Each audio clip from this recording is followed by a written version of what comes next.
Assalamu alaikum students. I am Mohammad Ali Shadeb, MPhil in Mathematics, FSC first year, chapter number 12, exercise 12.1, lecture number 11 है और sheet number 1. Chapter का name है application of trigonometry. इस chapter में हम बहुत सी terms पढ़ेंगे about right triangle, oblique triangle, बहुत से लॉज डिस्कस करेंगे और बहुत सी अदर इंटरेस्टिंग टर्म्स फार्मूलाज यहाँ पे आएंगे। तो उम्मीद है आप इंजॉय करेंगे इस चैप्टर को। ओके, तो 12.1 देखते हैं। क्वेश्चन नंबर 1 है, वहाँ पे उसने क्वेश्चन पूछा हुआ है find the value, text book question है। 1.4 क्वेश्चन मैंने राइट किया है कॉट 33 डिग्री 50 मिनट। ओके, ये क्वेश्चन है। अब आपने एक टर्म पढ़ी थी DMS form, DMS degree minute second. Okay, degree को हम एक सर्कल से शो करते थे, मिनट को एक कॉमा और सेकंड को दो कॉमा से। तो अब यहाँ पे ये टर्म डिग्री है और ये टर्म मिनट है। ओके, अब जब आपने कॉट कैलकुलेट करना है तो ये कैलकुलेटर से वैल्यू निकालनी है, डायरेक्ट कॉट वहाँ पे नहीं आएगा। आप 1/10 कर लें, 10 की ये वाली टर्म ये वैल्यू फाइंड कर लें और 1 के नीचे डिवाइड कर लें, जो भी आंसर आएगा वो रिक्वायर्ड आंसर होगा। This is not a correct, मैं आपको बताता हूँ ये किस तरह से होगा। आप यहाँ पे 10 राइट करें, ये 10 का बटन दिया गया है, ये वाला 10 के साथ आपने लिखना है 33, ये वाला बटन जिस पे डिग्री मिनट और सेकंड बने हुए हैं, एक डिग्री का साइन है, फिर एक कॉमा है, फिर दो कॉमा है। इस बटन को आप प्रेस कर देंगे तो ऊपर एक गोल सा सर्कल आ जाएगा, ये सर्कल शो कर रहा है डिग्री को। ओके, इसके बाद है 50, फिर आगे आप 50 लिख लेंगे और फिर दोबारा यही बटन प्रेस करेंगे। यहाँ पे साइन डिग्री का ही आएगा मगर ये शो कर रहा होगा मिनट को। इसके बाद अगली वैल्यू लिख के आप फिर डिग्री वाला बटन प्रेस करेंगे तो साइन डिग्री का ही आएगा मगर वो शो कर रहा होगा सेकंड को। तो हमने बस इतना ही निकालना था, 33 डिग्री 50 मिनट। तो ये आया 0.67। यहाँ पे हम राइट कर देंगे 1 डिवाइडेड बाय 0.670। अब आगे 1 डिवाइडेड बाय आंसर करेंगे तो वैल्यू आ जाएगी 1.491।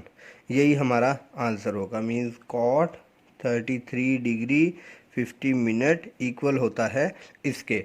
अच्छा, यहाँ पे हमने कैलकुलेटर यूज़ कर लेना है, इसलिए हम इजीली कैलकुलेटर से ही वैल्यूज़ निकाल लेंगे।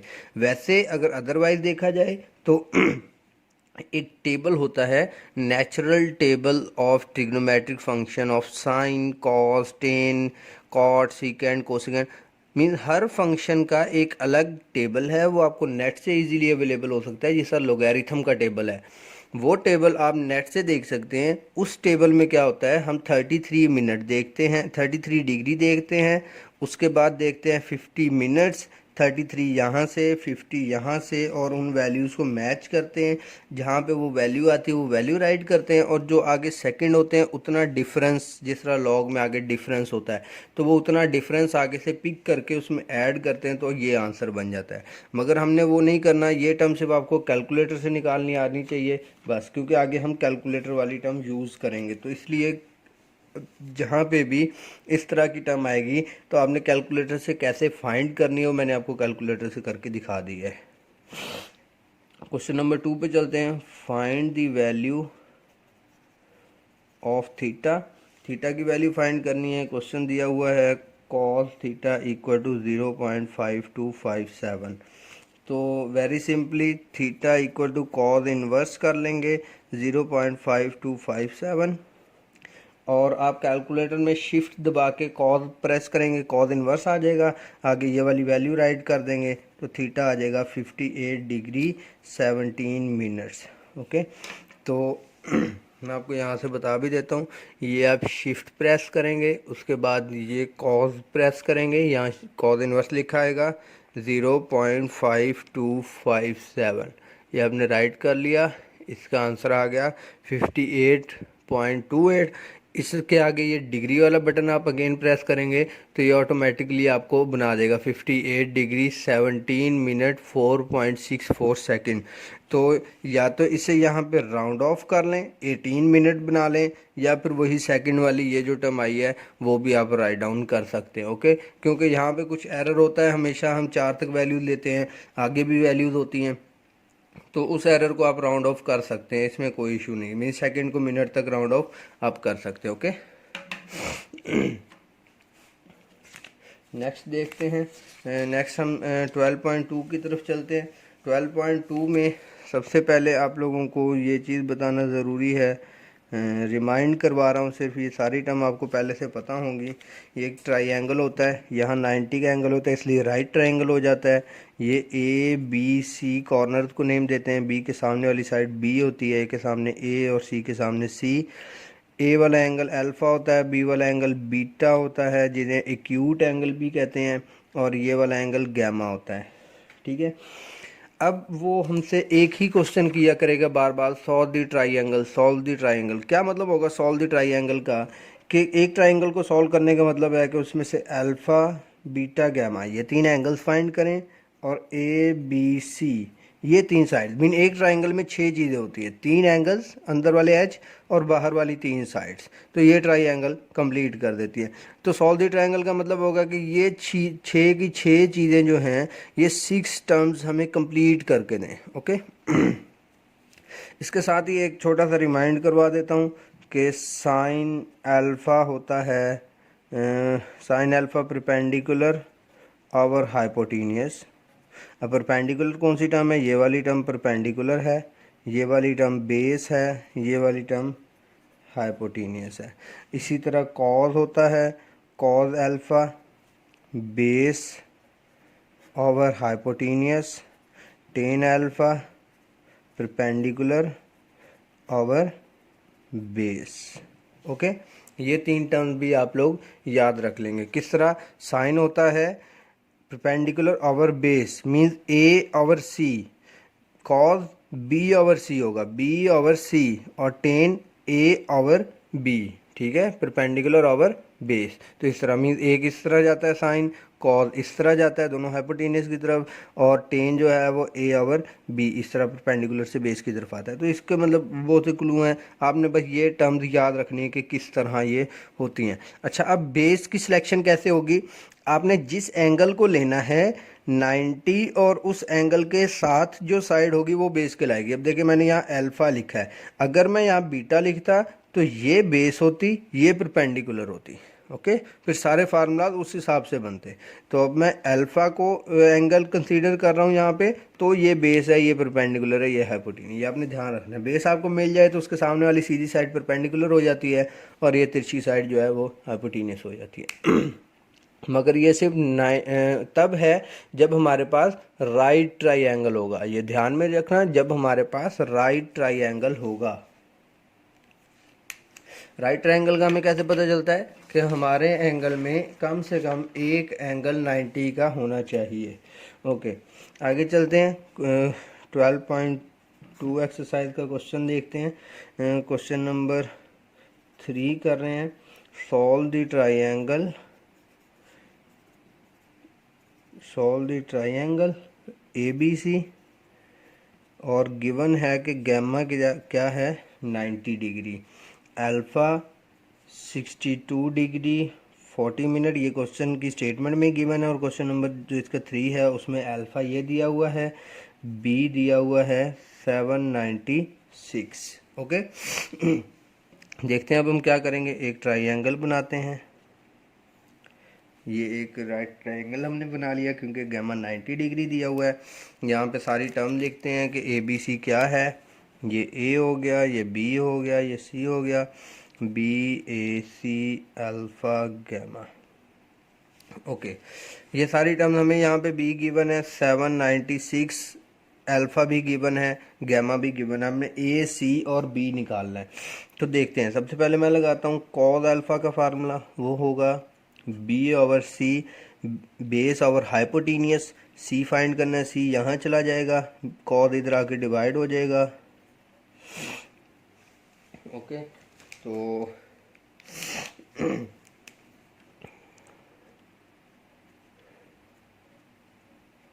ठीक है, अब देखते हैं b की वैल्यू 796 और कॉज अल्फ़ा, अल्फ़ा है 90 तो सॉरी अल्फ़ा है 62 डिग्री 40 मिनट, तो कॉज 62 डिग्री 40 मिनट आ गया।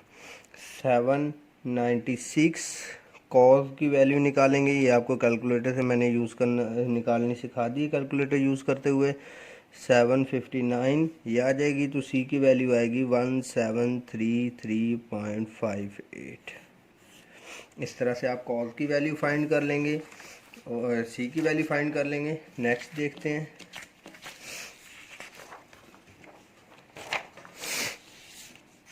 Sorry for that.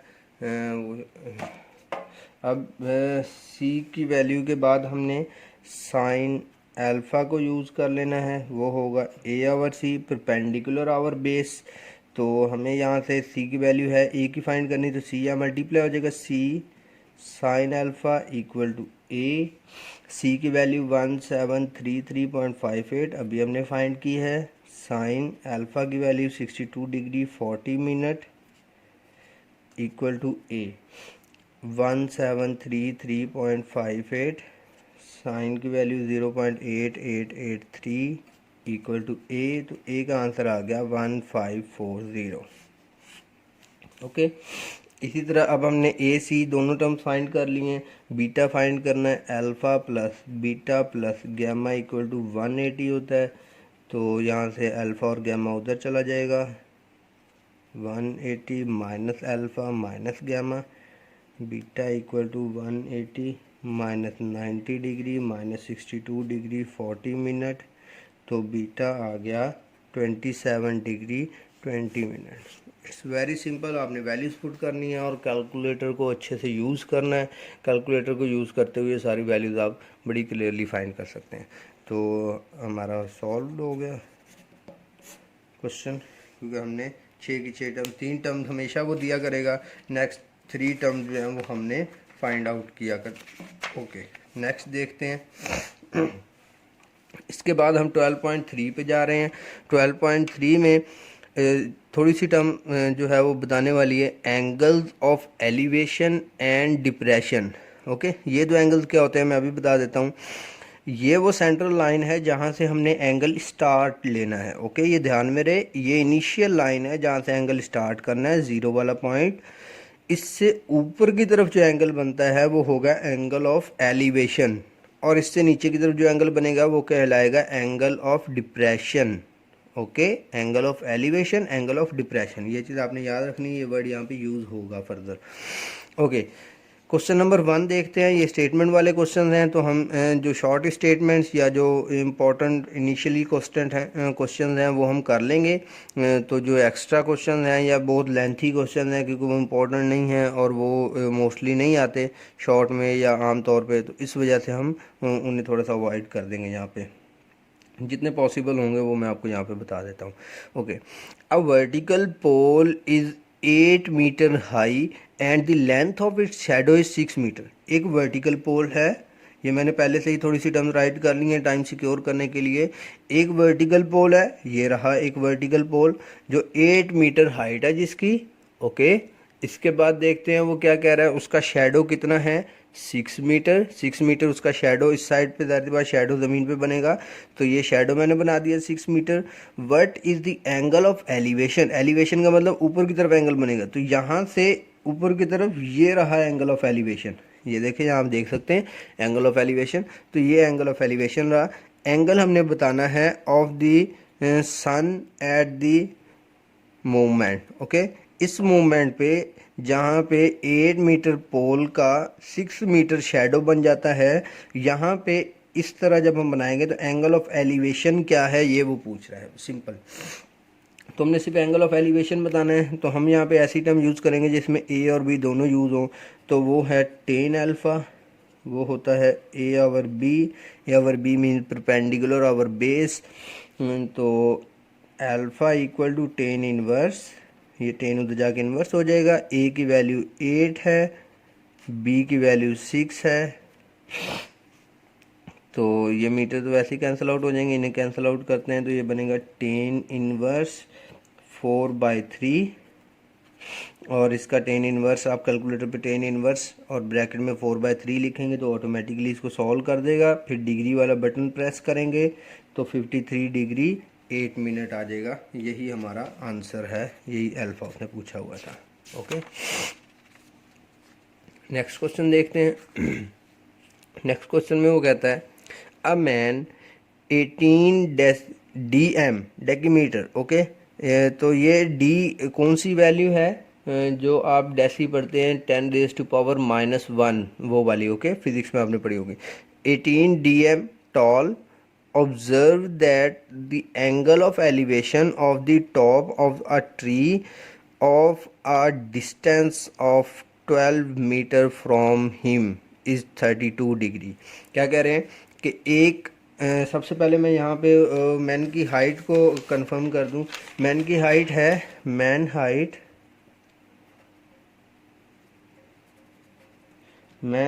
है 18 DM। इसे जब हम कन्वर्ट करेंगे तो 1.8 मीटर बन जाएगी, क्योंकि बाकी टर्म मीटर में दी हुई है तो इसे भी हम मीटर में कन्वर्ट कर लेंगे। तो ये मैंने मैन की हाइट बनाई इस पोजीशन तक। ओके, मींस ये जो है ये एक मैन की हाइट है 1.8 मीटर मैंने यहाँ पे लिख दिया। अब वो कहना चाह रहा है कि एक ट्री है जिसे ये मैन यहाँ से ऑब्जर्व कर रहा है, देख रहा है। तो जब वो यहाँ से देख रहा है तो एंगल उसकी आई से या उसकी नज़र से ऊपर ऊपर बनेगा। ओके, यहाँ से यहाँ तक जो ट्री है, क्योंकि इतना ट्री का पोर्शन वो खुद कवर कर लेगा, इससे ऊपर ऊपर वाला पोर्शन वो अपनी नज़र से देखेगा। क्योंकि एंगल ऑफ एलिवेशन के लिए ग्राउंड चाहिए, तो ग्राउंड वो नज़र वाली लाइन होगी जहाँ से वो देखना शुरू कर रहा है। ठीक है, तो यहाँ से वो ऊपर की तरफ देखेगा तो ऑब्जर्व कर रहा है कहाँ पे, elevation of the top of a tree. Tree के टॉप तक उसने देखना है, तो ये ट्री का टॉप है। एंगल ऑफ एलिवेशन कितना बनाएगा, 32 डिग्री एंगल ऑफ एलिवेशन उसने बताया हुआ है। और उसने कहा है कि वो कितने डिस्टेंस पे खड़ा हुआ है, distance of 12 metre from him. तो ट्री से उसका डिस्टेंस कितना है, 12 मीटर। मैंने यहाँ 12 मीटर लिख दिया। अब हमने करना क्या है, हाइट ऑफ ट्री बतानी है। हाइट ऑफ ट्री का मतलब 1.8 मीटर तो उस बंदे ने खुद कवर किया हुआ है ट्री, उससे ऊपर ऊपर वो देख रहा है। तो इतना तो 1.8 मीटर है, हमें पता है ट्री। इससे ऊपर वाला ट्री कितना है वो सारा हमने कैलकुलेट करना है। मीन ये वाली टर्म कैलकुलेट कर लेनी है और इन दोनों को ऐड कर लेना है। देखते हैं किस तरह से होगा। 10 यूज़ करते हैं। 10 अल्फ़ा होगा A/B। B यहाँ मल्टीप्लाई हो जाएगा, B 10 alpha equal to A आ जाएगा। तो A इक्वल टू B की वैल्यू 12 है, 10 32 डिग्री है, अल्फ़ा 32 है, तो A आ गया 7.5 मीटर। ओके, नेक्स्ट देखते हैं HEIGST, height of a tree.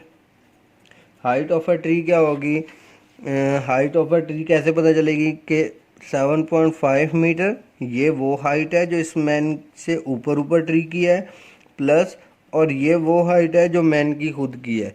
क्योंकि ज़मीन तो यहाँ से स्टार्ट हो रही है, ये ग्राउंड तो उसकी नज़र से ऊपर ऊपर वाला है। तो ये दोनों को ऐड अप कर लेंगे, 9.3 मीटर। तो ये हमारा आंसर आ जाएगा, हाइट ऑफ ट्री आ जाएगी।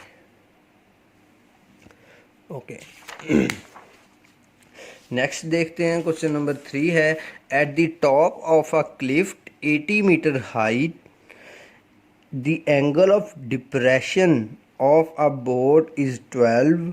ओके, अब देखो क्या कह रहा है कि 80 मीटर हाइट है क्लिफ्ट की। तो ये मैंने क्लिफ्ट लिख ली, ये ए लिखा हुआ है, ये 80 मीटर इसकी हाइट मैंने लिख दी यहाँ पे।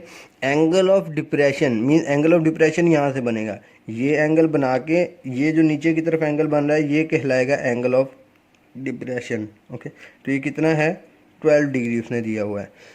How far is the board from the cliff. तो अब हमने ये बताना है कि वो क्लिफ्ट कितनी दूर है। तो क्लिफ्ट ये ग्राउंड है, ग्राउंड से हम बता सकते हैं कितनी दूर है, मीन्स ये बी वाला पोर्शन हमने बताना है। अच्छा, अब एक चीज़ याद रखिएगा, जब भी जी होता है कोई भी, ओके, जी का मतलब कोई भी दो पैरेलल लाइंस को हमने सेम वे में कट किया होता है। ओके, एक तिरछी लाइन से कट किया होता है तो ये एक जी बनता है। अगर ये लाइन आगे जाने वाली रेज कर दें तो ये एंगल और ये एंगल हमेशा सेम होते हैं। यहाँ वाला एंगल ऑफ डिप्रेशन और ये वाला एंगल ऑफ एलिवेशन हमेशा सेम होते हैं। तो जो एंगल ये होगा वही एंगल ये होगा, क्योंकि ये भी एक जी है, दो पैरेलल लाइंस है उन्हें कट आउट कर रही है एक तिरछी लाइन। तो ये और ये एंगल सेम होंगे, तो ये भी 12 डिग्री हो गया। तो अब देखते हैं इसके सोल्यूशन में हम क्या करेंगे, साइन अल्फ़ा यूज़ कर लेते हैं। A/C होगा साइन अल्फ़ा। ओके, तो अच्छा, हाउ फार, नो सॉरी, यहाँ पे साइन अल्फ़ा में नहीं, टेन अल्फ़ा यूज़ करना चाहिए क्योंकि ए और बी है हमारे पास। ओके, तो टेन अल्फ़ा यूज़ कर लेते हैं। Tan alpha equal to A over B. A over B, तो हमने यहाँ से बी फाइंड करना है, बी यहाँ चला जाएगा, टेन अल्फ़ा यहाँ आ जाएगा, B equal to A over tan alpha, ये टर्म आ गई। बी इक्वल टू ए की वैल्यू 80 मीटर है और टेन अल्फ़ा है 12 डिग्री। 80 मीटर डिवाइडेड बाय 0.2126, तो बी आ गया 376.2 मीटर। यहाँ आप लिख देंगे distance from the cliff is 376.2, क्योंकि यहाँ उसने पूछा हुआ है ना distance of how far boat from the cliff, तो distance from the cliff is ये, तो ये हमारा आंसर है। ओके, नेक्स्ट देखते हैं, क्वेश्चन नंबर 4 है। क्वेश्चन नंबर 4 में वो कहता है अ ladder leaning against a vertical wall makes an angle of 24 with the ground. एक सीढ़ी है जो दीवार के साथ खड़ी हुई है, 24 डिग्री ग्राउंड से एंगल बना रही है, तो मैंने ग्राउंड से 24 डिग्री एंगल शो कर दिया। Its foot is 5 metre from the wall.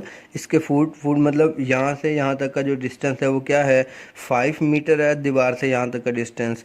Find its length find करनी है, तो इस बार हमने ये सी फाइंड करना है, ये है लैडर की लेंथ। तो इसे फाइंड करने के लिए हम कोई फार्मूला यूज़ करते हैं जिसमें बी ओवर सी आए, तो वो है cos alpha equal to B over C. अब हमने सी फाइंड करना है, सी यहाँ चला जाएगा, कॉज अल्फ़ा यहाँ आ जाएगा, B over cos alpha, B की वैल्यू है 5, कॉस अल्फ़ा की वैल्यू 24 डिग्री है। इसे कैलकुलेट कर लेते हैं, 0.91354। तो सी की वैल्यू आ गई, यहाँ पे मैं लिख देता हूँ length of ladder equal to C कहा हुआ है इसे, तो वो आई 5.47 मीटर। तो यही हमारा आंसर हो गया। ओके, बस सिंपल सी कैलकुलेशन है, ये फार्मूला एक जज करना है और आपने उसकी कैलकुलेशन कर लेनी है by using calculator. Next question देख लेते हैं, क्वेश्चन नंबर 5 है। क्वेश्चन नंबर 5 में वो क्या कह रहा है, a kite flying at a height of 67.2 metre. एक काइट जो है, एक पतंग जो है वो उड़ रही है 67.5 मीटर हाइट पे, is attach to fully stretch string. Fully stretch string इसलिए कहा क्योंकि हमने ये हाइपोटेनियस बनाना था, अगर ये स्ट्रेच नहीं होगा तो ये कर्व बनेगी और कर्व से हम ट्रायंगल एग्जैक्टली फाइंड नहीं कर पाएंगे। ओके, तो फुली स्ट्रेच स्ट्रिंग है, अगर स्ट्रेच नहीं होगी तो उसकी हाइट में भी ज़ाहिर सी बात कमी आएगी। तो ये उसने यहाँ पे कंफर्म कर दिया। Incline at an angle of 55 degree, तो इंक्लाइन जहाँ से वो स्टार्ट हो रही है ज़मीन के साथ, वहाँ पे एंगल क्या बना रही है, 55 degree. At the horizontal, horizontal ये वाली लाइन होती है बेस वाली। Find the length of the string. अब हमने ये सी फाइंड करना है, ये स्ट्रिंग फाइंड करनी है। अब क्या क्या बताया उसने, हाइट कितनी है, एंगल कितना है और ये फाइंड करना है। अब ऐसा फार्मूला यूज़ करना है जिसमें ये और ये साइड आए इस तरह करके, तो वो कौन सा था, सिंपल साइन का, साइन अल्फा था, ए ओवर सी। सॉल्यूशन सी फाइंड करना है, तो ए ओवर साइन अल्फा आ जाएगा, सी इधर चला जाएगा, साइन अल्फा इधर आ जाएगा। इनकी वैल्यूज पुट कर लेते हैं, 67.2 साइन 55 डिग्री, तो सी आ जाएगा 67.2 divided by 80 divided by, sorry ये एक ही बार कैलकुलेट कर लेते हैं, सी इक्वल टू 82.036 मीटर। तो ये हमारा आंसर आ गया। यहाँ पे आप लिख सकते हैं लेंथ ऑफ दी स्ट्रिंग, ठीक है, या stretch string, length of stretch string, जो भी मीन यहाँ पे, यहाँ से आप देख के एक छोटा सा आर्गूमेंट दे देंगे कि ये वैल्यू क्या है, तो ये आपका आंसर आ गया। तो बिल्कुल सिमिलर इसी तरह आप लोग काफ़ी सारे क्वेश्चन मैंने करवा दिए हैं। क्वेश्चन नंबर 6 और 7 ये भी शॉर्ट स्टेटमेंट में है। क्वेश्चन नंबर 6 और क्वेश्चन नंबर 7 ये आप लोगों की असाइनमेंट है, ये आप लोग खुद कर लेंगे। तो इसे अच्छे से प्रिपेयर कीजिएगा सारे लेक्चर को। हमने 3 एक्सरसाइजेज आज कवर कर ली हैं 12 यूनिट की, तो आगे भी इंशाल्लाह ये एक्सरसाइजेज इजी हैं और बहुत कंफर्टेबल, बहुत इजी, अच्छे से सॉल्व होने वाली और इंटरेस्टिंग सी एक्सरसाइजेज हैं, इन्हें अच्छे से कीजिएगा। Thank you very much for watching this video Allah हाफिज़, बेस्ट ऑफ लक।